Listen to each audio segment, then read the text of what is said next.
Teñen a apariencia duns boliños fritidos, mais o seu sabor recorda o das orellas cunha textura máis esponxosa. Son os mazapáns de Lourenzá, un doce non tan coñecido, pero tradicional destas datas de Entroido. Aquí nas aldeas Santo Tomé, San Adriano, San Xorxe, pois eses fan cantidades inmensas deste postre.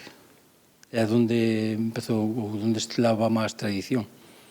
E despois eso repartíano entre as familias, iban un pouco a xente, amigos, había os que mellor os facían, pois sempre os que mellor lle salían, pois sempre iban repartindo uns pos outros. Os ingredientes son os mesmos das orellas, aínda que os mazapáns non levan leite, é dicir, fariña, formento, ovos, manteiga, azucre, sal, anís e pel relada de limón. Os máis anciáns xa o chamaban así, mazapán, malia que non teñen nada que ver cos doces de amendoa. Meu pai era moi confitero e gustaballe moito facer mazapás e facer os freixós.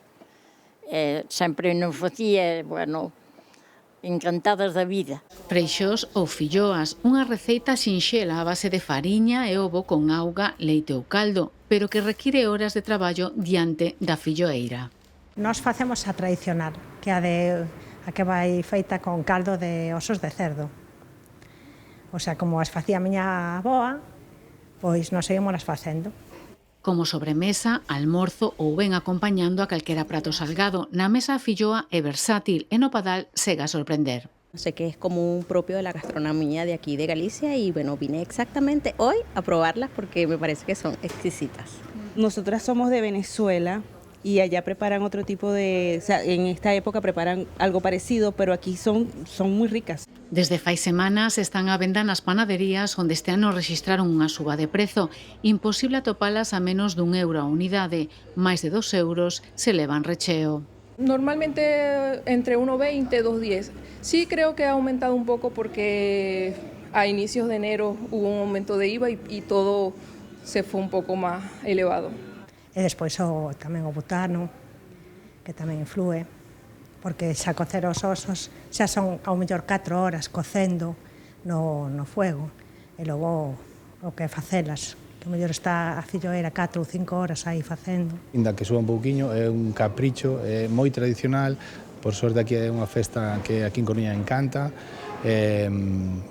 eso, lóxicamente, pagas o precio de non telas que facer na casa. Unha suba de prezo que non está a frear a demanda. Empezamos a vender a finales de enero como para motivar a las personas ya que se acerca un poco el carnaval y pues han gustado muchísimo, es tradición.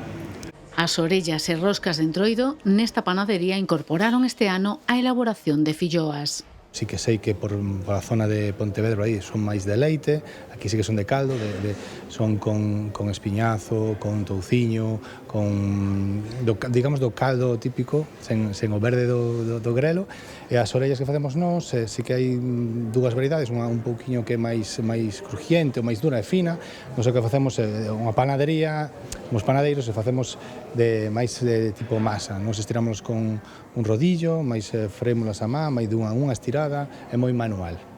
Osos, chulas, torradas de viño, flores, bicas da provincia de Ourense ou chaolas de Cariño completan o receitario tradicional do Entroido galego.